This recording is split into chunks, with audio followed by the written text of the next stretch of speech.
Beaucoup de garçons ont des problèmes à faire le dernier pas. Le dernier pas, c'est de passer des jeunes à un statut de titulaire dans une bonne équipe. C'est trop facile de dire « ouais, je ne reçois pas ma chance ». Si tu ne reçois pas ta chance, c'est que le coach, il a quelque part une raison. Et si maintenant un joueur n'est pas repéré, comment est-ce qu'il fait ? Frank Vercotteren, ancienne légende d'Anderlecht et demi-finaliste de Coupe du Monde, reconverti en entraîneur puis directeur technique des Diables Rouges. De Thibaut Courtois à Kevin De Bruyne, sans oublier Dries Mertens, il a participé au développement de certains des plus grands talents belges de ces dernières années. Quand tu lances Courtois sur le terrain, est-ce que tu sais au final que ça va devenir ce crack-là ? Courtois était à ce moment-là deuxième ou troisième parce que j'avais Castells en même temps. Et au fond, aucun des deux n'était titulaire. Ils étaient tous les deux très très jeunes. C'est uniquement à cause d'un problème administratif que j'ai dû faire un choix. Et à ce moment-là, j'ai choisi pour Courtois et il n'est plus jamais sorti de l'équipe. Mais il avait quand même beaucoup de talent, aussi un mental très fort qu'on ne pouvait presque pas perturber. De Bruyne, c'était différent. Quand je suis arrivé, il était déjà... Donc aujourd'hui, on reçoit Frankie Vercotteren. Bonjour Frankie. Bonjour. Voilà, en tout cas, je voulais te remercier d'avoir accepté notre invitation. Je t'avais appelé il y a quelques semaines pour te proposer ça. Et franchement, ça m'a fait énormément plaisir parce que tu as accepté directement. Tu étais direct partant. Et c'est vrai que tu es vraiment une figure du football belge de ces 40-50 dernières années. Et je pense pas qu'il y ait beaucoup de personnes en Belgique qui étaient autant investies dans le football belge depuis tant d'années et qui étaient aussi réguliers dans leur travail. Et je pense aussi que c'est dû aussi à tes valeurs. Tu es quelqu'un quand même de droit, sur qui on peut compter.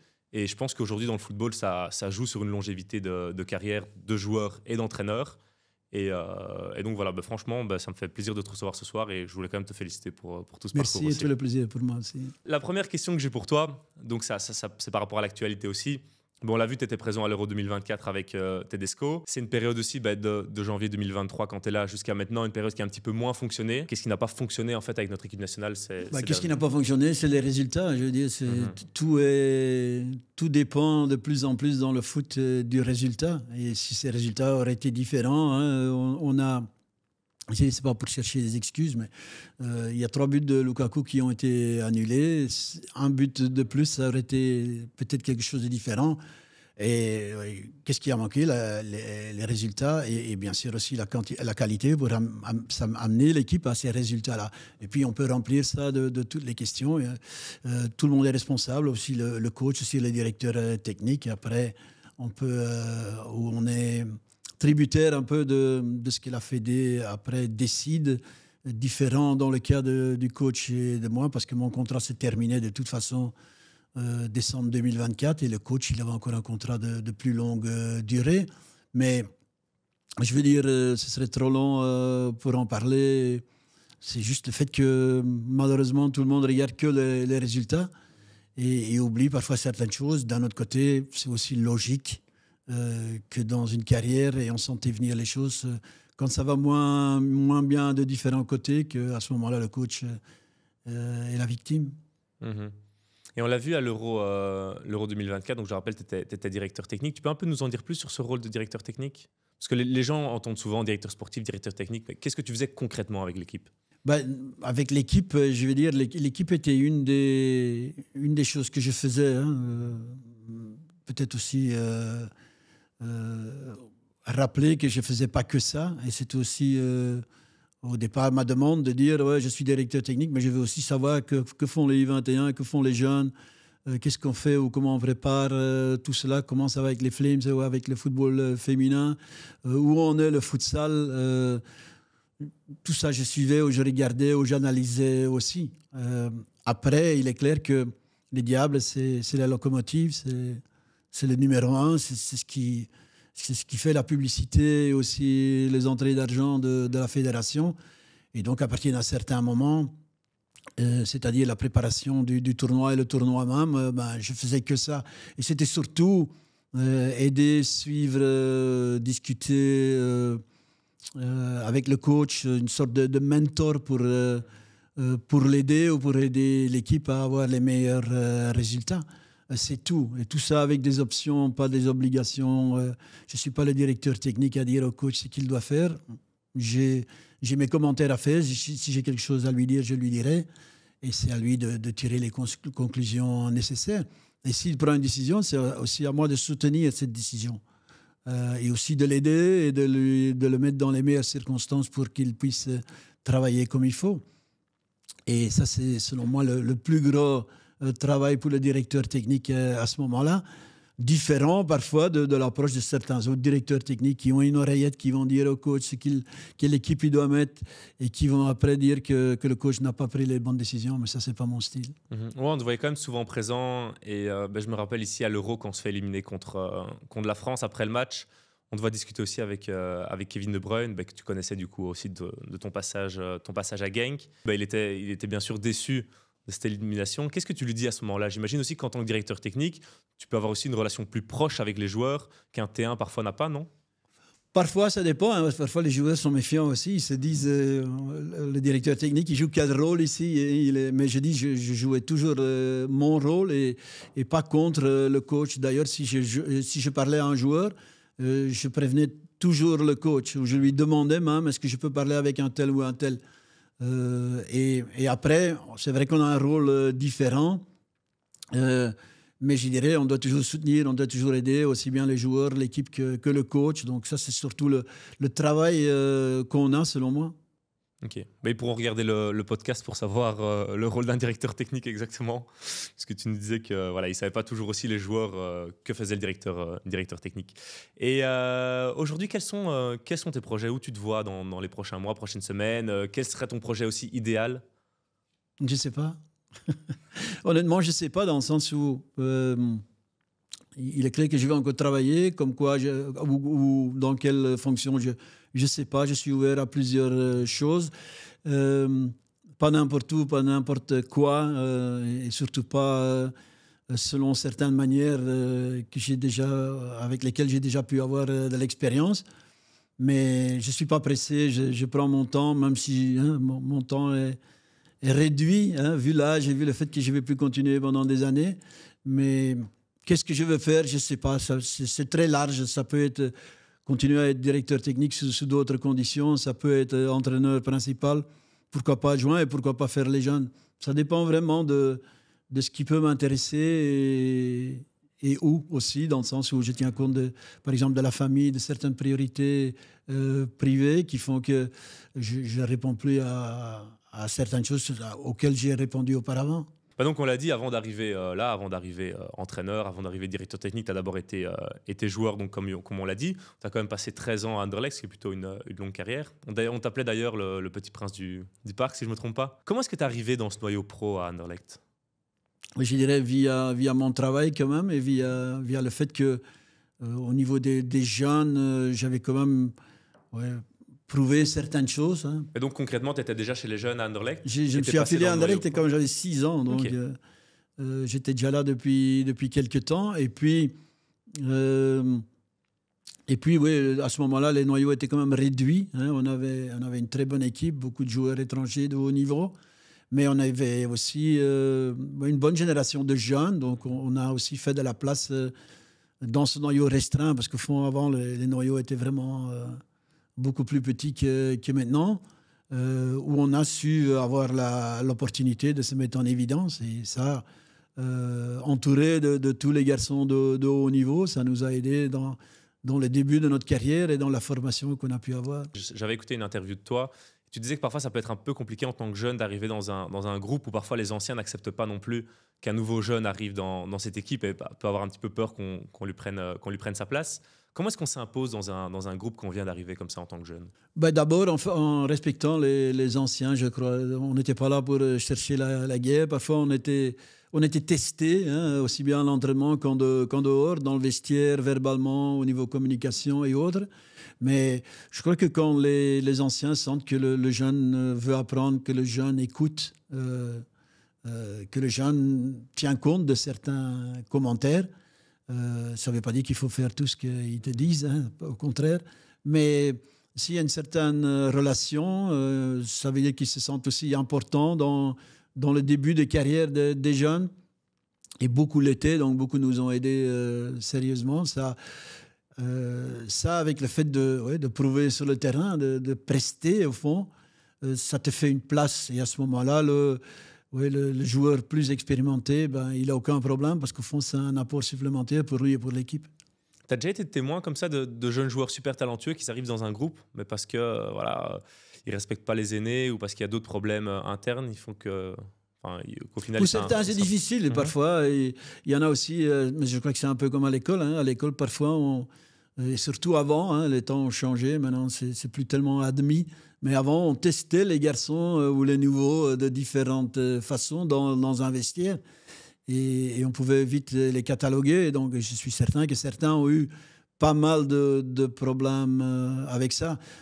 Pas jusqu'au fait de dire ça leur a coûté leur carrière, c'est pas du tout le cas, mais beaucoup de garçons ont des problèmes à faire le dernier pas. Le dernier pas, c'est de passer des jeunes vraiment à un statut de titulaire dans une bonne équipe. Donc on l'a dit, on a un petit peu évoqué ta carrière de joueur, mais voilà, on te connaît aussi surtout pour ta carrière d'entraîneur, qui a été quand même assez longue et assez marquée de plusieurs événements, comme on l'a dit.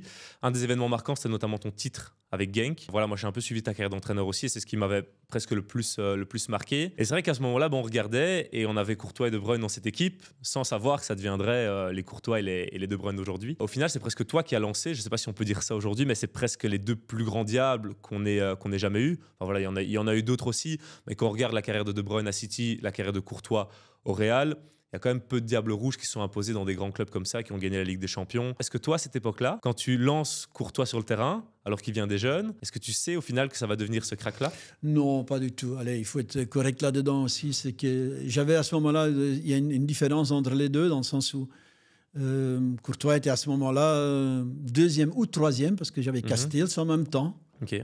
Dans le même noyau, et au fond, aucun des deux n'était titulaire, dans le sens où ils étaient tous les deux très, très jeunes, et que c'est uniquement à cause d'un problème administratif que j'ai dû faire un choix. Le gardien titulaire n'était pas disponible, et donc il fallait qu'un des deux jeunes joue. Et à ce moment-là, j'ai choisi pour Courtois, et il n'est plus jamais sorti de l'équipe, parce que j'ai choisi pour lui, et il a fait de bonnes prestations. Donc après un match, j'ai dit ouais, pourquoi je dois changer. Il a été bon, il peut rester, et il est resté jusqu'à la fin. Donc qu'il avait du talent, mais ça Castells à ce moment-là l'avait aussi, et certains lui disaient une meilleure carrière que Courtois même.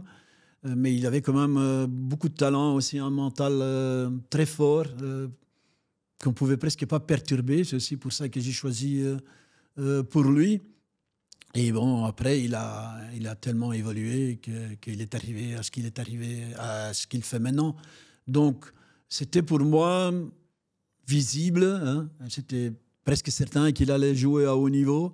Mais de là à dire qu'il a joué au Real et autres, bah, c'était peut-être un peu regarder trop loin. Mais je dis, il avait des qualités, il avait aussi un profil très moderne. Hein. À ce moment-là, c'était déjà une plus-value vis-à-vis des autres gardiens, et il avait un mental quand même très, très intéressant. De Bruyne, c'était différent. Quand je suis arrivé, il avait déjà fait un pas supplémentaire vis-à-vis de Courtois, mais il fallait lui chercher une position, une place. Il était considéré comme un joueur difficile à gérer, parce que caractère, parce que opinion, parce que peut-être un peu têtu, difficile à faire changer d'avis. Mais honnêtement, là, j'ai vu directement qu'il savait faire les choses que les autres ne savaient pas faire. Et ça, c'était pour moi plus facile. La seule chose que j'ai dû faire avec lui, parce qu'au fond, il voyait, il faisait, il pensait avec, ou parfois même avant le coach. Donc, il analysait, il discutait, il se faisait entendre, il était présent, il avait de la personnalité, même à cet âge-là. Il était mauvais perdant. Hein. Quand il perdait à l'entraînement un petit match, il râlait vraiment, et il en voulait au coach parfois, parce que le coach arbitrait juste pour l'ennuyer d'une manière négative. Donc lui, c'était différent, parce qu'il jouait plus vite que les autres. Il avait une autre vision supplémentaire. Il avait un degré supérieur à tout ce qui tournait autour de lui. Et donc c'est vrai que là, les deux points que je remarque dont tu me parles pour Courtois et De Bruyne, leur point commun au final, c'est leur gros caractère, non? Aussi, moi je veux dire, ils ont du talent, c'est inné naturellement aussi. Mais il y en a beaucoup qui ont du talent, mais est-ce qu'au final, c'est pas aussi ce caractère-là qui les a amenés si loin? Bien sûr, pour moi, ça fait partie d'eux, parce que c'est quoi du talent, hein? Donc si le talent n'est pas de haut niveau, au niveau mental, c'est pas un talent, selon moi. Le fait d'avoir un gros mental et un gros caractère, c'est un talent aussi, en quelque sorte. C'est un besoin, c'est une nécessité. Je crois que c'est aussi quelque chose qu'on peut travailler, naturellement, qu'on peut améliorer et qu'on doit améliorer. Et donc, ça fait partie, je dirais, comme la technique, la tactique ou le physique fait partie du développement d'un joueur. Donc, tu es presque en train de nous dire aussi, avec ce problème administratif qu'a eu Courtois, moi je ne le savais pas, que sans ce problème administratif, bon, je dis bien si, on aurait pu voir Courtois dans une autre carrière ou... Moi, je crois toujours, on dit toujours, l'huile, elle vient toujours, elle monte toujours à la surface. Hein. Donc, je crois qu'il se serait débrouillé pour trouver la place d'une manière différente. Mais c'était début de saison, c'était relativement vite. Donc, ce n'était pas que l'autre gardien avait tellement mal joué, que lui, il était tellement bon qu'on a dû faire un choix. C'était vraiment une obligation à ce moment-là. Et donc, tant mieux pour tout le monde. Mais il y a quand même un petit peu ce facteur chance, non, pour un joueur de passer pro et d'avoir une aussi grande carrière. Parfois, tu dois avoir un petit peu ce facteur chance. Arriver dans une équipe, on l'a vu aussi avec Michel Prudhomme à l'époque, où au final, il était 3e gardien chez les Diables Rouges. Il passe 1er gardien parce que les 2 premiers sont absents. Et c'est ça qui lance sa carrière, non? Oui, mais on peut forcer un peu la chance. Hein.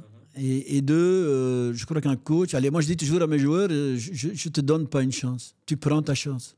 C'est à toi c'est toi qui t'alignes, pas moi. Il est clair que parfois, quand 2 joueurs sont plus ou moins de la même valeur, ben, on doit faire un choix et on pourrait se dire, ouais, pourquoi l'un et pas l'autre. Mais sinon, c'est les joueurs, ses prestations, son mental, son efficacité qui font que le coach l'aligne. S'il fait ce qu'il doit faire, c'est très difficile pour le coach de dire moi, je ne l'aimais pas.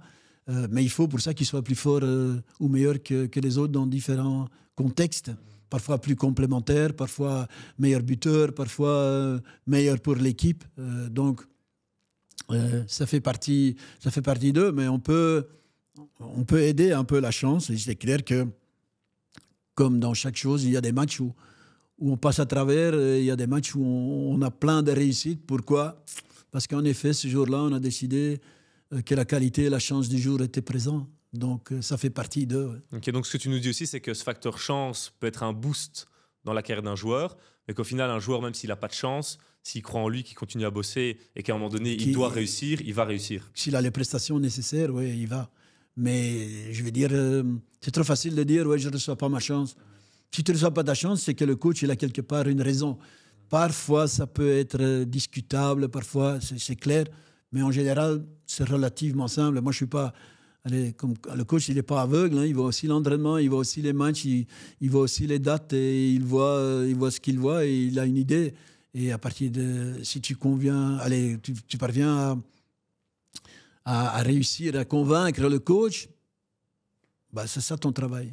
Et si maintenant ton profil ne convient pas au style de jeu de l'équipe, on le voit aujourd'hui maintenant, parfois un entraîneur qui arrive dans une équipe, qui fait beaucoup de transferts de nouveaux joueurs pour avoir des joueurs de son style, par exemple avec Guardiola et City, et qui met au final des bons joueurs. On le voit par exemple avec Joe Hart, Yaya Touré, quand il arrivait, il les a mis dehors parce que ce n'était pas des styles de joueurs qu'il voulait utiliser. Est-ce que ça peut aussi être le cas pour un jeune, qu'il arrive dans une équipe où il a le niveau pour s'imposer dans cette équipe, mais simplement parce que le style de jeu de l'entraîneur ne lui convient pas, qu'au final il ne s'impose pas? Oui, il y a une différence naturellement entre le fait, ça dépend comment tu arrives comme entraîneur. Tu vois que si tu arrives en début de saison, que tu as déjà fait une analyse ou que tu as déjà fait la saison précédente, tu sais vers quoi tu vas et tu sais vers quoi tu peux diriger, je veux dire, les transferts, les achats, les nouveaux joueurs, aussi les jeunes, et comment les intégrer. Donc, tu peux créer une certaine place ou un certain chemin pour les jeunes. Quand tu arrives en pleine saison, c'est tout à fait différent, parce qu'à ce moment-là, tu ne peux pas dire, selon moi, hein, je vais jouer ce que moi je veux. Il est clair qu'on a une manière de jouer ou une manière d'approche, mais... Qu'est-ce qu'on doit faire? On doit tirer le maximum du noyau présent à ce moment-là. Et on ne va donc pas toujours jouer comme on le veut, hein, mais on va jouer la meilleure tactique, le meilleur football pour que l'équipe puisse prester au mieux. Et ça, parfois, c'est sans certains principes qu'on veut absolument intégrer. Parfois, que quand on est un nouvel entraîneur, mais si ça ne va pas, ça ne va pas. Si on veut jouer le pressing et que les joueurs devant, ils sont physiquement ni mentalement capables de faire ça, selon moi, il ne faut pas jouer le pressing. Parce qu'on ne sait plus changer les joueurs à ce moment-là. La saison d'après, on pourrait dire, ouais, moi je veux jouer comme ça. Avec ces gars-là, on ne peut pas continuer. Mais je crois qu'un entraîneur doit d'abord aussi être capable de sortir le maximum de ce qu'il a, du potentiel qu'il a en main déjà. Et pour ça, il y a parfois différentes manières qui ne correspondent pas toujours à ce que le coach veut jouer, parce que ce que le coach veut jouer, c'est utopique. Hein. On veut tous jouer très, très bien à tous les niveaux. La réalité du terrain. Ouais, c'est ça. et donner aucune mauvaise passe, encaisser aucun goal et en marquer 5 ou 10 par match. C'est pas comme ça que ça marche. Hein. Ok, je vois ce que tu veux dire. On a beaucoup parlé de Courtois et De Bruyne. Donc, on le sait, sur le côté un peu plus personnel, il y a eu parfois des conflits entre les deux. En tant qu'entraîneur, quand tu as des joueurs comme ça à fort caractère dans un noyau, mais que tu as besoin des deux joueurs, mais qui ne s'entendent pas, parce qu'il y a eu des problèmes, comment est-ce qu'on gère ça en tant qu'entraîneur ? Il faut gérer ça au niveau... en jouant, je crois, sur le thème principal, c'est l'équipe. Et moi, je dis toujours, je suis capable de jouer avec mon ennemi. Hein. Pendant 90 minutes... Tu ne dois pas être ami pour gagner un match ensemble. Voilà, non. Et je vais faire pour lui ce que j'ai fait pour un autre. Sinon, je ne dois pas être sur le terrain, ou lui ne doit pas être sur le terrain, si on n'est pas capable de mettre ça de côté. Donc ça, c'est être à l'écoute de ces joueurs, être en communication, peut-être les amener eux-mêmes à communiquer différemment. Et j'ai dit surtout à focaliser sur les choses avec lesquelles ils doivent être occupés, c'est-à-dire leur match, leurs tâches, leur travail et l'efficacité qui est nécessaire pour l'équipe. Donc c'est le seul travail qu'on a pour essayer de persuader les joueurs de quand même faire le max, même si il y a quelque chose comme du disconfort autour. Et dans leur cas précis, est-ce que ça a été à l'entraîneur un petit peu de gérer son conflit, ou deux grands joueurs comme ça ont su mettre leur ego de leur côté Mais je dis, on n'a pas tellement prêté d'attention à ce genre de choses. Et eux, ils ont été très disponibles pour faire ce qu'ils devaient faire. Donc on n'a jamais eu de problème, même de discussion à ce sujet. Donc quand tu as un grand joueur, en tout cas, normalement tu arrives à mettre ton ego de côté aussi au service du collectif. Oui, mais on a besoin de cet ego. Hein. Je dis toujours, on a besoin d'un ego parce que le gars veut prouver, le gars veut être le meilleur, le gars veut être important pour l'équipe, ça reste important. Mais ils doivent être capables, en effet, à certains moments, d'oublier leur ego et de se dire qu'est-ce qui est maintenant la meilleure solution, quelle est la meilleure chose à faire pour l'équipe. Et je vais me tenir à ça et je vais mettre le reste de côté, même si ça ne me plaît peut-être pas tout à fait. Je rebondis un petit peu sur le terme d'ego que tu emploies. Pour certaines personnes, au final, l'ego, c'est aussi ce qui peut faire changer le déroulement d'un match et ce qui peut faire la différence. Est-ce que tu as cet état d'esprit-là aussi ? Oui, bien sûr. Mais je dis, ça reste chez moi secondaire, après l'équipe, après le collectif. Mais c'est vrai qu'on peut employer l'ego pour certaines choses intéressantes dont l'équipe a besoin. Et que ça peut donner un boost en pensant, moi, je dois faire ci. Mais ça ne peut pas être, selon moi, la première... Dans une situation difficile où une équipe est menée au score et où tu vois que toute l'équipe est difficile et qu'à un moment donné, ça ne fonctionne plus entre les joueurs, est-ce que ce n'est pas au final cet ego qui va faire la différence à un moment donné ? Non. Non ? Non, je ne crois pas. C'est tous les égos ensemble qui vont faire une équipe ou un collectif et ça va changer, ça va changer les données. Si les égos passent avant, je ne crois pas. Mais si les égos se disent on va tout faire, nous, pour que l'équipe en profite, l'équipe soit meilleure, à ce moment-là, oui. Mais la solution, elle est collective, elle n'est pas unique ou pas chez un joueur. Il y a un joueur qui peut faire la différence, mais on ne gagne jamais un match tout seul. Ok. Donc on l'a dit aussi, tu as été sélectionneur des Diables Rouges en 2009. Et au final, tu restais que, je pense, 8 mois, 9 mois. Ouais, je ne sais plus. Voilà, à la tête de la sélection nationale. C'est quand même le job de rêve pour tous les Belges. À ce moment-là, non ? À ce moment-là, non, c'est vrai que c'était une période difficile, mais on avait quand même la génération dorée qui arrivait. On avait Hazard, De Bruyne qui était assez jeune, on avait Kompany qui était déjà dans l'équipe, Van Buiten. Donc il y avait quand même un avenir positif. Tout le monde voyait ça comme une équipe à fort potentiel. Oui, mais c'était un passage difficile dans le sens où le coach précédent avait été limogé, le coach qui allait suivre n'était pas encore en place. Il y avait vraiment deux générations, deux styles de pensée aussi, des égaux jeunes, plus expérimentés et autres. Donc, c'était une période difficile où l'assistant, ou en anglais on appelle ça caretaker, donc c'est celui-là qui gère ça momentanément. L'intérim, quoi. Oui, c'est ça. Il avait très difficile à arriver au fait que que ça restait important de jouer pour l'équipe nationale belge, même si on était à ce moment-là éliminé, même si le coach était parti et que le nouveau coach n'était pas là. Il me manquait la présence vraiment d'une motivation qui, selon moi, est absolument nécessaire en équipe nationale. Parce qu'on l'a vu parfois des intérims qui au final, ont le job définitivement. Ça peut arriver. Oui, mais là, c'était déjà connu. Quoi qu'il arrive, même si les résultats étaient bons, que toi, tu te sentais bien dans le noyau, de toute façon, il ne t'aurait pas gardé? Non, le nouveau coach était déjà... Mais il ne pouvait pas commencer directement ou il ne le voulait pas. Donc, il fallait attendre que ces matchs-là se soient déroulés. Mmh. Je me souviens aussi un jour que tu m'as dit que dans un vestiaire, en tant qu'entraîneur, c'était parfois un petit peu compliqué, que les cartes étaient un petit peu jouées dans le sens où, d'un point de vue relationnel, tu as d'office plus ou moins un tiers des joueurs qui t'aiment bien, un tiers des joueurs qui t'aiment pas et un tiers des joueurs qui s'en fichent et qu'au final, tu peux pas plaire à tout le monde en tant qu'entraîneur. Tout à fait. Ouais. Est-ce que quand même ce relationnel, pour toi en tant qu'entraîneur, en tant que même préparateur physique, est-ce qu'il faut quand même essayer d'être aimé des jeunes et des joueurs et essayer de les inspirer ou c'est pas nécessaire pour leur apprendre quelque chose? D'être aimé, je veux dire, je crois pas aussi que c'est nécessaire, je crois pas que c'est possible avec un noyau de 26 ou 28 joueurs, parce qu'il y en a toujours qui sont mécontents, il y en a ou qui ont d'autres choix ou qui pensent différemment. Donc c'est surtout avoir de la transparence, avoir la correction, avoir le respect, l'honnêteté vis-à-vis d'un joueur. Et si on a quelque chose à dire dans le mauvais sens, il faut aussi le dire, comme il faut dire les bonnes choses. Et à ce moment-là, je dis, quand on travaille de cette façon, ce qui ne réussit pas toujours, hein, ça j'en suis conscient aussi, ça reste le principal. Donc parfois, j'ai encore des joueurs qui n'ont pas beaucoup joué chez moi, qui ont été souvent sur le banc et qui m'ont demandé souvent, coach, pourquoi je ne joue pas, qui maintenant me respectent toujours et me voient avec plaisir. Donc ça dépend du relationnel, en effet. On essaye d'entretenir ça au mieux, mais parfois il y a des choses qui se font avec des joueurs qui vont plus loin que ça et qui sont pas tout à fait, qui sont pas idéales. Mm-hmm. Mais ça, j'ai dit, ça peut arriver, ça on peut gérer aussi, et on doit pouvoir mettre aussi, nous, à ce moment-là, notre ego de côté pour essayer quand même d'employer ces joueurs au mieux pour l'équipe. Est-ce qu'il y a un joueur en particulier avec qui tu as vraiment gardé une super relation, encore aujourd'hui? Directement, non, dans le sens où...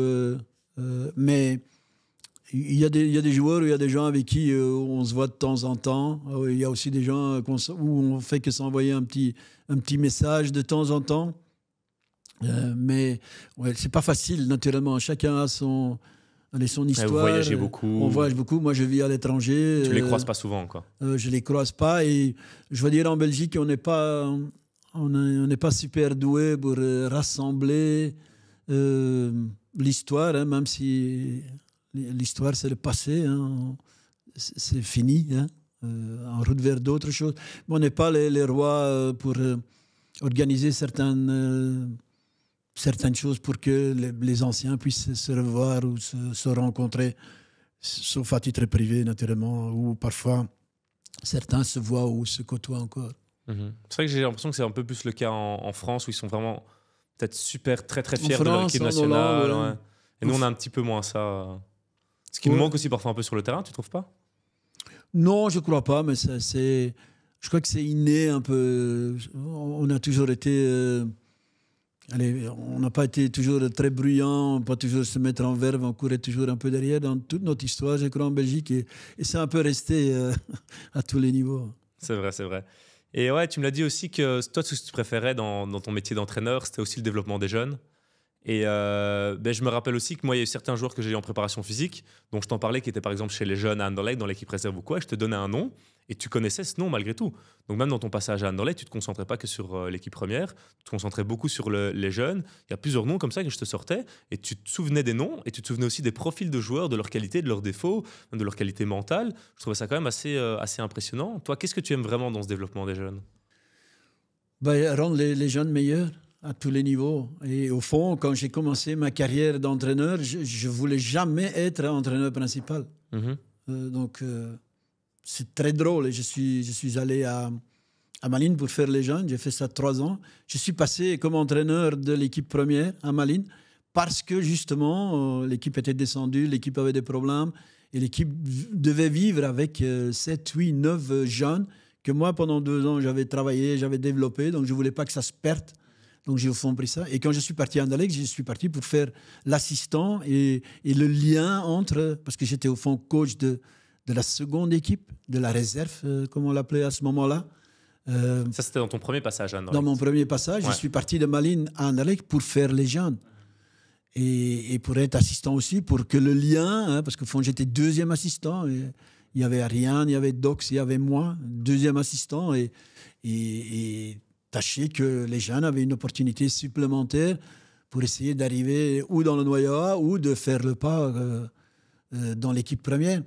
Donc, pour moi, c'est surtout développer, les aider à tous les niveaux, leur présenter la réalité. La réalité de c'est pas facile, c'est pas comme ça que tu auras ou tiens compte de ci. Donc, c'est les aider au maximum dans leur développement.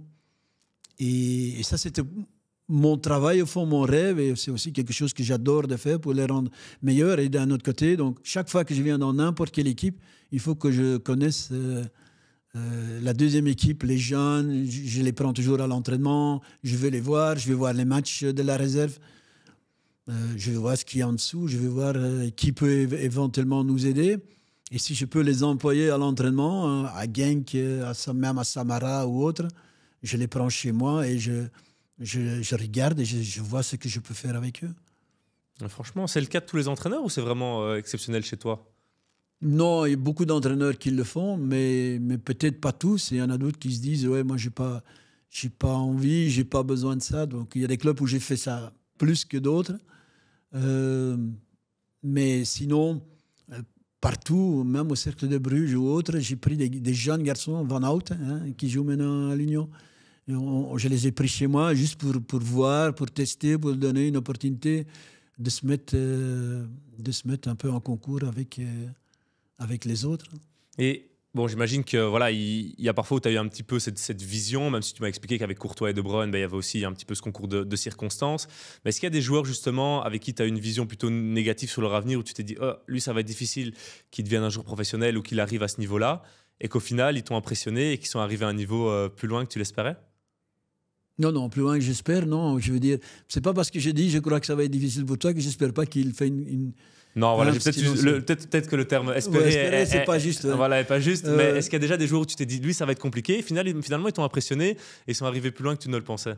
Il doit y en avoir. Il n'y a pas un nom qui me frappe, mais je retiens plus les noms de ceux qui avaient soi-disant beaucoup de talent et qui ne sont jamais arrivés, alors que je leur avais dit au départ, tu vas avoir difficile. Parce qu'on voit aussi que c'est souvent le cas dans le cas inverse. C'est parfois difficile avec les jeunes de dire qui va réussir, qui ne va pas réussir, non? Tout à fait, parce que ça prend parfois des dimensions. Il y a aussi parfois des blessures, il y a parfois des changements de club qui font que quelqu'un, quand on prend le cas Dries Mertens, je l'ai connu à Anderlecht en réserve, et puis quand on voit la carrière qu'il a fait, le pas qu'il a fait, et via quel chemin il a fait ce pas. On s'y attendait pas à ce moment-là? Non, pas du tout. Et il a été en Hollande, en 2e division, et puis il a continué à se développer, et il est arrivé vraiment au top. Alors qu'au début, c'était relativement difficile, mais il faut aussi voir le fait que quand il est arrivé, lui, à Anderlecht, aller au niveau près de l'équipe première, il faut voir aussi qui est-ce qui jouait dans cette équipe première. Donc, pour sortir ces gars-là, c'était pas facile du tout. Et puis, ça lui a permis de se développer différemment et d'arriver au niveau dont il était capable d'arriver. Donc, disons, peut-être chez lui, c'était quelque chose dont on se posait des questions et qui, après, quand même, s'est montré décisif. Et peut-être qu'à ce moment-là, on n'aurait pas cru ça. Si tu pouvais sortir comme ça une qualité, parmi toutes celles qu'on peut connaître chez les joueurs, vraiment une qualité, celle qui fait la différence entre un joueur qui va rester amateur et un joueur qui va devenir professionnel? Je crois qu'il n'y a pas une qualité, c'est un ensemble de choses. Il n'y a pas un critère numéro 1 comme ça où tu te dis ça, s'ils n'ont pas ça, c'est impossible de réussir? Oui, j'allais dire, si je dois placer quelque chose, c'est souvent il y a d'abord quand même le talent inné. On a quand même un certain don. chez les tout bons, donc l'un il est très rapide, l'autre il est très technique, ou l'autre il a la vista. Il faut surtout avoir une spécialité. Il y a plein de joueurs qui marquent des points dans tous les aspects, hein, techniquement, physiquement. Mais c'est plus difficile quand il y a partout un 5 ou un 6 que quand tu as quelque part un 9. Et ça, plus le mental, donc je crois une spécialité. Si tu arrives à vraiment mettre une qualité en évidence, que ce soit ta technique, ta vitesse, ton physique, oui. Si tu arrives vraiment à mettre cette qualité en évidence et qu'au final tu as un bon mental, il y a moyen. Il y a moyen, ouais. Donc, mais naturellement, maintenant, ça s'est tellement développé et on demande tellement. C'est vrai que les joueurs doivent être de plus en plus complets. Que tout le reste doit suivre. Donc, et tu peux plus avoir. Il faut que tu gardes quand même une moyenne relativement haute pour tout ce qui est du reste, parce que si tu ne sais pas courir ou si tu es vraiment lent, tu vas quand même à un moment avoir un sérieux problème, même si tu es spécialiste quelque part. Donc, il faut rehausser aussi ces nombres au niveau qualitatif qui font que tu peux avoir quelques... Par exemple, moi, on me disait, ouais, il défend pas bien. Non, mais j'amenais des goals, ou je marquais des goals, ou je me battais, ou je ci, ou je ça. Donc, mais tu dois pouvoir mettre ta spécialité en évidence. Ok. Je vais te donner 5 qualités ici. Donc 5 points, et tu vas un petit peu me les classer dans l'ordre pour me dire un petit peu, pour toi, du plus important au moins important pour passer pro. Si on disait l'entourage, le mental, le physique, la technique et l'attitude. Donc entourage, mental, physique, technique, attitude. Si tu devais les reclasser dans l'ordre de 1 à 5, 1 le plus important, 5 le moins important. Qu'est-ce que tu placerais en 5 pour toi, le moins important de ces 5 points? Le moins important devrait être l'entourage. Ok. Mais peut-être qu'il est, pour certains... Ça dépend un peu des profils. Ça dépend des profils. Et peut-être que le besoin chez certains, c'est justement ça. Mm-hmm. Et c'est peut-être ça le numéro 1. Donc je vois que là, il y a... Oui, ça dépend en effet du profil du joueur, des besoins. Donc l'entourage devrait être à côté, dans l'ombre, important. Je ne dis pas qu'il faut... Mais certaines personnes l'ont besoin. Ouais, c'est pas parce qu'on le met 5e que c'est pas important. Mm-hmm. C'est juste il faut le... Non, c'est clair. Faut le classer, mais chez certains, le besoin peut être le plus grand. Et du coup, en 4, donc il reste mental, physique, technique, attitude. Technique, je dirais, parce que technique, c'est la chose que tu peux le plus améliorer, le plus travailler. Naturellement, tu as un talent inné, mais les heures d'entraînement peuvent te faire progresser aussi. Moi, à 30 ans, je me suis encore amélioré techniquement. Lukaku s'est amélioré aussi au fur et à mesure de sa carrière. Ouais. Il en avait besoin. Donc, ça, c'est quelque chose qui évolue de toute façon si on travaille. Et du coup, en 3 oui, côté physique. Ouais. Mais maintenant, je dis c'est tellement important parce que c'est plus je suis rapide, mais il faut être bien préparé, il faut bien manger, il faut faire de la prévention, tu dois faire des pré-échauffements et tout ce genre de choses-là. Donc c'est un phénomène hyper... tu dois te faire soigner par après, tu dois te faire traiter pour... éviter des problèmes, donc c'est surtout du préventif. Donc c'est hyper important aussi et c'est beaucoup plus large qu'avant.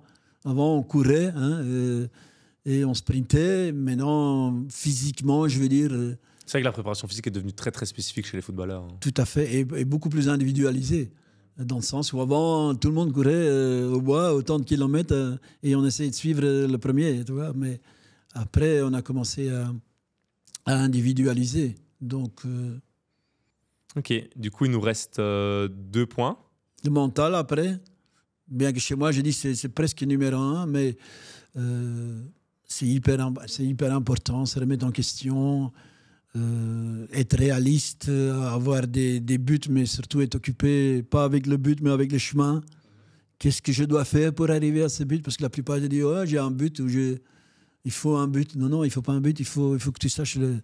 Parce que si tu ne fais pas attention au chemin, tu tombes dans un trou et ton but... donc, le mental est important. L'attitude... Donc, l'attitude en numéro 1. Ouais, si je dois... Parce que c'est globaliser un peu tout.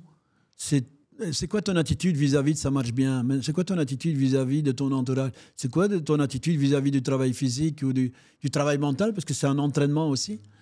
Et ton attitude, finalement, générale, fait que... Tu peux développer les autres grâce à l'attitude, en fait. Si tu as une attitude positive et une bonne discipline, tu arriveras à t'entraîner, développer ton physique, développer ta technique, développer ton mental. Et développer l'équipe. Passer ça vers quelqu'un d'autre. Donc, l'attitude, c'est un peu ça généralise un peu tous les autres aspects. Ok, c'est intéressant ce que tu nous dis.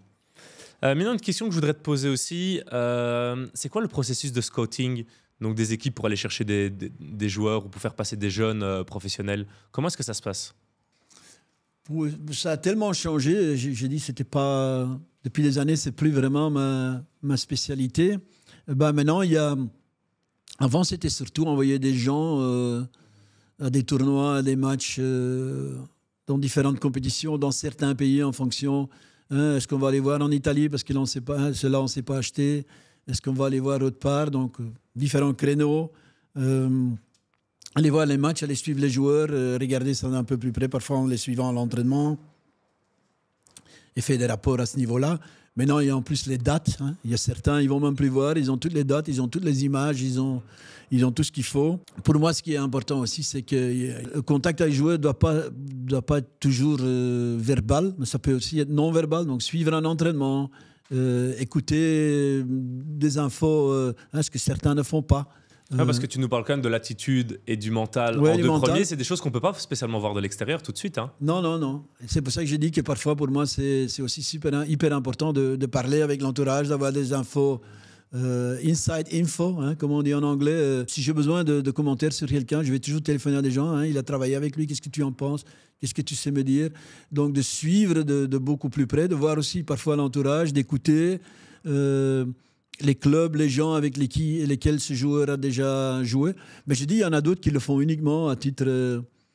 Est-ce que la vie d'une personne à une autre peut pas être biaisée comme ça? Moi qui veux voir un joueur d'une certaine manière, est-ce qu'au final, un de mes collègues ne va pas le voir d'une autre manière? Mais normalement, on ne va jamais voir... Allez, il n'y a pas qu'une personne qui va voir. Donc, c'est souvent 2 ou 3 personnes différentes qui, à ce moment-là... Mais je dis, ça a tellement évolué que maintenant, je crois que ça se fait de moins en moins. Et il reste naturellement aussi les agents, les managers de joueurs qui font leur boulot. Entre eux, donc, qui font un petit peu leur... donc parfois, le scouting, c'est aussi des contacts avec des agents qui font que tel ou tel joueur est présenté et peut intéresser un club. Donc, mais je dis, les dates maintenant sont de plus en plus importantes.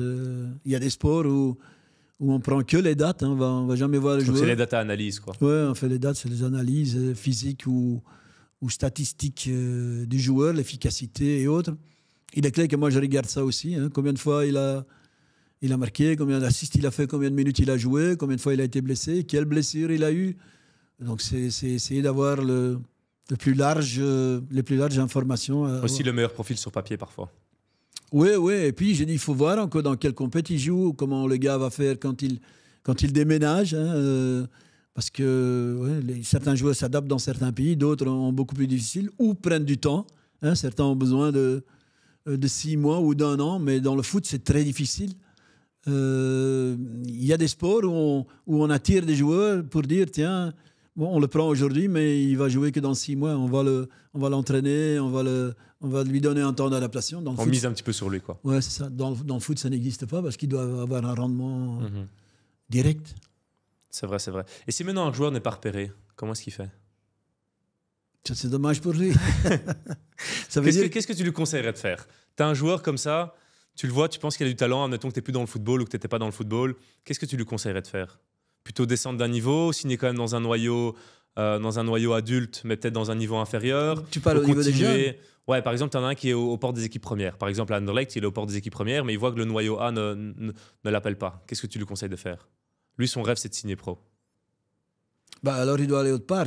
Mais déjà, il y a un signal. Si Anderlecht ne le signe pas, par exemple, ça veut dire qu'il y a quand même quelque part quelque chose qui fait que on peut se poser la question. Pourquoi? Donc, il devrait se renseigner déjà sur pourquoi est-ce qu'on ne fait pas signer? Qu'est-ce que je dois bosser? Pourquoi est-ce que qu'est-ce que je dois changer? Qu'est-ce qui se passe? Donc, ça, il devrait le savoir. Parce que maintenant, ils font signer des joueurs à 16 ans déjà ou à 15 ans. Donc, À ce moment-là, c'est à lui de se poser la question. 2, je dis toujours, il faut essayer de rester au plus haut niveau le plus longtemps possible. Parfois, il vaut mieux jouer avec ou s'entraîner contre, par exemple, l'équipe première, que d'aller se retrouver dans un club où tu vas peut-être jouer mais, comme jeune, mais où tu auras des moins bons entraînements, une moins bonne opposition, des moins bons collègues. Mais il est clair qu'après un bout de temps, il faut que tu prennes la décision pour dire je dois jouer maintenant. Mais au départ, moi, je leur donnais toujours comme... Allez, je leur offrais d'abord le fait de soit un peu prudent, soit patient. On sait qu'on peut faire tel ou tel pas encore. Essaye de le faire ici. Si ça ne va pas, dans X mois, on trouvera une autre solution. Mais je dis, ce n'est pas toujours en partant qu'on solutionne ça. Mais je dis, à un certain moment, il faut choisir et jouer. À ce moment-là, la compétition, le match devient important. Au départ, ça reste la formation. Ok. Donc, on a beaucoup parlé des joueurs. Donc, on l'avait dit, toi, tu avais été joueur, tu as été entraîneur, mais tu as aussi un autre rôle, c'est le rôle de père au final. Est-ce qu'en tant qu'ancien sportif, en plus, qui a été sportif professionnel, est-ce qu'on a spécialement envie de voir ses enfants réussir dans le sport et réussir encore plus dans le football? Non. Réussir dans le sport, non, je veux qu'ils fassent du sport, ouais. Mais au fond, ils font ce qu'ils veulent et ils font ce que la vie va les amener, je veux dire, ils vont prendre le chemin qu'eux veulent prendre. Donc, je les poussais toujours vers le fait de faire du sport pour former, pour évoluer mentalement, physiquement, ce genre de choses-là. C'est un peu l'école de la vie aussi, faire du sport quand tu es jeune. C'est ça. Et là-dedans, c'est surtout faire ce qu'ils ont envie de faire et de voir jusqu'où ça peut aller. Et ce n'est pas une nécessité pour moi de pouvoir dire mon fils, il doit absolument... Tu es déjà tombé sur des parents qui ont cette mentalité et qui se disent mon fils doit absolument réussir et qui lui mettent cette pression à l'enfant? Oui, je le vois encore maintenant. Je veux dire, ma fille fait de la gym. Hein. Et à ce niveau-là, il y a des gens qui poussent leur fille parce que la petite, elle fait déjà 12 heures de gym par semaine. Les autres, ils en font 15. Ils ont encore des entraînements individuels et on sent vraiment que les parents poussent.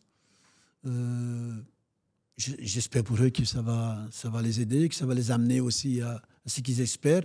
Mais ça, ce n'est pas du tout mon style. Moi, je suis plutôt du fait qu'elle fait ci, elle fait ça, elle fait encore 12 heures de gym par semaine. Ça suffit largement pour le moment. On verra pour le reste. Mais si l'enfant a vraiment envie de réussir, c'est son rêve, et le parent veut quand même essayer de l'accompagner et de l'aider. Ça, on fait de toute façon. Ouais, mais comment trouver le juste milieu en tant que parent? Parce que comme tu dis, si on en fait trop, parfois ça peut, par exemple, dégoûter l'enfant ou d'autres choses. Il ne faut pas non plus en faire trop comme parent, mais tu ne peux pas non plus en faire pas assez. Quel est pour toi le juste milieu à trouver? C'est difficile à dire, ça dépend aussi du moment. Hein. Elle a d'autres envies, je veux dire, elle fait du piano ou elle fait autre chose, ou les enfants veulent faire d'autres sports. Il faut toujours laisser de la place parce que sinon, mentalement, à un moment, ça va craquer et ils vont abandonner. C'est surtout mental chez un petit. Oui, et puis c'est aussi physique, je veux dire, à partir d'un certain moment, avec l'école, avec les devoirs, avec d'autres sports, avec d'autres activités, ça les amène parfois à des ennuis physiques ou autres. Donc, ce qu'il faut faire absolument, c'est les suivre de près et d'essayer de juger exactement où ils en sont aux différents niveaux. Est-ce qu'ils s'amusent encore? Et est-ce que physiquement, ils ou elles savent encore suivre sans avoir des conséquences pour la santé par après? Donc, mais surtout en gym où c'est quand même assez traumatisant pour le corps. Oui, mais d'un autre côté, elle a plein d'avantages aussi. Je veux dire... quand que je la compare avec d'autres qui ne font pas de sport. C'est toujours le juste milieu à trouver. Le juste milieu à trouver. Donc ça, c'est selon moi le principal pour qu'elle continue à s'amuser, ou le sportif en général continue à s'amuser et continue à être capable physiquement de gérer, je veux dire, l'intensité nécessaire pour ce sport. Mmh. On parlait d'attitude là tantôt, et moi en préparation physique avec mes joueurs, j'ai beaucoup de jeunes joueurs et parfois, souvent les parents en fin de séance viennent me trouver, on prend le temps de discuter 2-3 minutes, et ça m'arrive parfois d'avoir des enfants qui sont un petit peu mis sur leur côté dans leur équipe. Les parents m'expliquent parce que l'enfant a un trop gros caractère. Et parfois, ça ne plaît pas toujours au coach, parfois, ça ne plaît pas aux coéquipiers. Et c'est vrai qu'on fait un sport collectif, et malgré tout, on avait discuté des caractères, c'est quand même important malgré tout. Toi, tu es une personnalité à fort caractère aussi. Moi, j'ai un fort caractère aussi. Ça m'a parfois joué des tours dans les équipes dans lesquelles j'ai joué. Est-ce que pour toi, justement, avoir ce fort caractère, c'est plus un obstacle ou c'est justement quelque chose qui va nous permettre d'arriver plus loin que les autres? Bon, je crois qu'il y a les deux, hein, ça dépend vis-à-vis de qui, hein, ça dépend aussi sur qui on tombe. Il est clair que, mais il est clair pour moi que c'est parfois facile de dire ouais, celui-là je ne le mets pas, il n'a pas bon caractère. Quand on le sort du terrain, il a de mauvaises réactions. Mais parfois c'est aussi une facilité de dire ben, au fond, ce gars-là, il pose des problèmes, je ne vais pas essayer de les solutionner, je vais les éviter. Je vais les mettre de côté et je ne vais pas affronter le problème. Et moi je dis toujours, avec n'importe quel joueur, avec n'importe quelle personne, tu dois être capable de gérer cette situation et d'accepter aussi que le gars, il est différent, ou le gars, il est difficile, ou le gars, il a des commentaires, et essayer avec lui de trouver une solution pour que ça puisse se dérouler d'une bonne manière et pour que personne ne dise « je me sens lésé » ou « je ne me sens pas à l'aise avec cette situation-là ».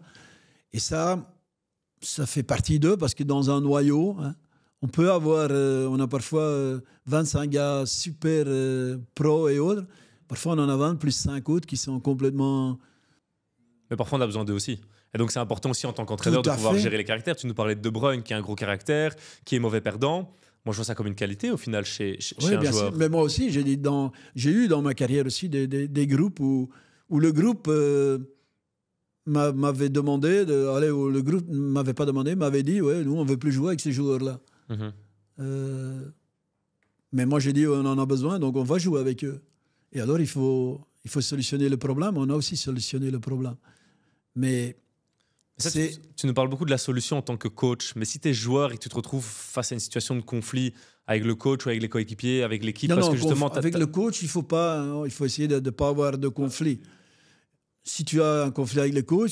Tu fais comment pour gérer ça? Ça, c'est déjà un stade supplémentaire. Il faut voir d'où ça vient et de ce qu'on peut faire. Mais j'ai jamais eu des moments comme coach où je me suis dit ouais, c'est là, je veux plus le voir. Il fait toujours partie de mon équipe, il fait toujours partie de mon noyau. Bah, je dois gérer. Ouais, toi, non, mais il y a des coachs, j'imagine que c'est le cas. Et en tant que joueur, si on tombe sur un coach comme ça qui n'est pas comme toi et qui n'a pas cette mentalité-là, comment est-ce qu'on fait pour s'en sortir? Tu changes de coach. C'est vrai que c'est parfois, c'est vrai que c'est souvent la solution aussi. Ça peut arriver. Si ça va pas, ça va pas. À un moment donné, il faut changer, quoi. On peut pas plaire à tout le monde. Ça peut tout à fait. Ça peut arriver hein, que tu as.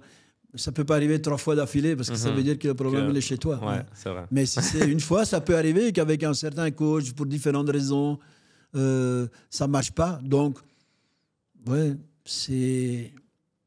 ça fait partie d'eux et c'est au fond pour moi un peu normal parce que quand tu as affaire à 25 ou 28 personnes dans un noyau, ben, il est clair que ça peut être parfois un peu de manière négative.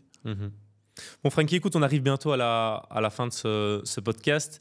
Voilà, pour terminer ce podcast, j'aimerais bien encore te poser deux, trois questions. La première question, c'est quelle a été ta meilleure expérience en club? Comme joueur ou comme entraîneur? Tu peux nous dire les deux, hein. Oui, comme joueur, c'est Anderlecht naturellement. C'est pas difficile. Nantes, c'était une très très bonne expérience et RWDM aussi, dans le sens où c'était tout à fait différent, dans une autre ambiance, mais je me suis quand même amusé beaucoup. On a quand même eu encore des bons résultats avec l'équipe et les ambitions qu'on avait. Donc oui, la reste, c'est Anderlecht, c'est facile. Au niveau au niveau de l'entraîneur, presque, c'est Malines, c'est drôle, mais les jeunes de Malines. Donc ta toute première expérience? Ma toute première expérience, oui. Et ça, avec Anderlecht, bien sûr, quand tu es entraîneur d'Anderlecht et tu es champion 2 fois, par exemple, et même par après... Surtout toi enfant du club. Oui, c'est ça. Donc ça reste tout à fait spécial. Et au niveau du travail, le sommet, c'est Genk. C'était un superbe noyau, une superbe entente. C'était vraiment inattendu parce que si tu vas à Anderlecht, tu es champion, tout le monde va dire wow, c'est normal. C'est normal. C'est vrai qu'à l'époque, Anderlecht, c'était ça a été moins le cas ces 5-10 dernières années. Même quand on a été champion, c'était pas si normal que ça. Mais dans l'optique, dans la tête des gens. Dans l'optique des gens. C'est vrai que Genk, c'était vraiment un exploit. Mais Genk, c'était un exploit et on venait de très très loin. Avec vraiment un noyau réduit et j'ai dit avec un superbe collectif de garçons vraiment formidables. au niveau mentalité, au niveau qualité. Un très bon mix, petit groupe. On a vraiment ensemble tiré le maximum. Et j'ai dit, j'ai fait beaucoup de choses avec eux et ouais, c'est vraiment très très spécial. D'ailleurs, ils en parlent toujours maintenant, eux aussi. Allez, c'est chouette ça. Est-ce qu'il y a une expérience ou une histoire vraiment folle avec un joueur? Je prends l'exemple, par exemple, Mourinho qui nous racontait avec, je ne sais pas si tu connais l'histoire avec Mario Balotelli, donc Mario Balotelli prend une jaune juste avant la mi-temps et que Mourinho passe 15 minutes dans le vestiaire. Il passe 14 minutes des 15 minutes à dire « S'il te plaît Mario, au retour à la deuxième mi-temps, pas de carte jaune ». Et puis finalement, après une minute de jeu, Balotelli, deuxième carte jaune et carte rouge. C'était une histoire un petit peu marrante comme ça. Est-ce qu'il y a une histoire comme ça dont tu te rappelles avec un joueur? Une petite anecdote un peu drôle? Non, si je pense à ça, c'est que parfois on a eu des discussions avec certains joueurs dans différents moments. Mais j'ai dit ça dépend. Il n'y a pas quelque chose maintenant qui me revient comme ça, mais il y a parfois des moments, par exemple, à la mi-temps, où tu es obligé, quand on a joué Gang Standard pour le championnat, le dernier match, un de mes joueurs a blessé un joueur du Standard. Et à la mi-temps, il voulait arrêter, il voulait plus jouer parce qu'il se sentait coupable, même s'il ne l'avait pas fait en exprès, vraiment. Parce que quand j'ai vu l'attitude des garçons dans le vestiaire, je sentais, je savais que ce n'était pas volontaire du tout. Et à ce moment-là, ouais, tu dois investir là-dedans et essayer de l'amener à nouveau sur le terrain, ce qui a réussi. Parfois, tu as affaire à Anthony Van den Borre, dont tout le monde se dit c'est un gars à problème. Non, c'est pas un gars à problème, c'est un gars hyper chouette que tu dois travailler, que tu dois aider, avec qui tu dois parler et communiquer. Et donc, c'est au fond relativement facile si tu veux t'en occuper. Mais il y en a d'autres qui fuient le moment. Et donc, parfois, avec ces joueurs, Lamkelze et autres, tu as plus de travail individuel et ils peuvent parfois te surprendre un peu de différentes manières. Mais là, tu dois avoir à nouveau la solution nécessaire pour que tu puisses continuer comme il faut. Ok, super. On va finir ici donc, par une dernière question. Toi, en tant que coach, tu as appris énormément de choses aux joueurs. Est-ce qu'il y a un joueur qui t'a appris quelque chose sur toi-même? Chaque joueur t'apprend quelque chose, dans le sens où j'ai ma vision, j'ai mes idées, mais je suis à l'écoute, mais il faut pouvoir me convaincre. Et comme joueur, quand tu es capable de convaincre ou d'avoir une autre idée, mais qui peut convaincre le coach, ce serait stupide de ma part de ne pas changer d'idée.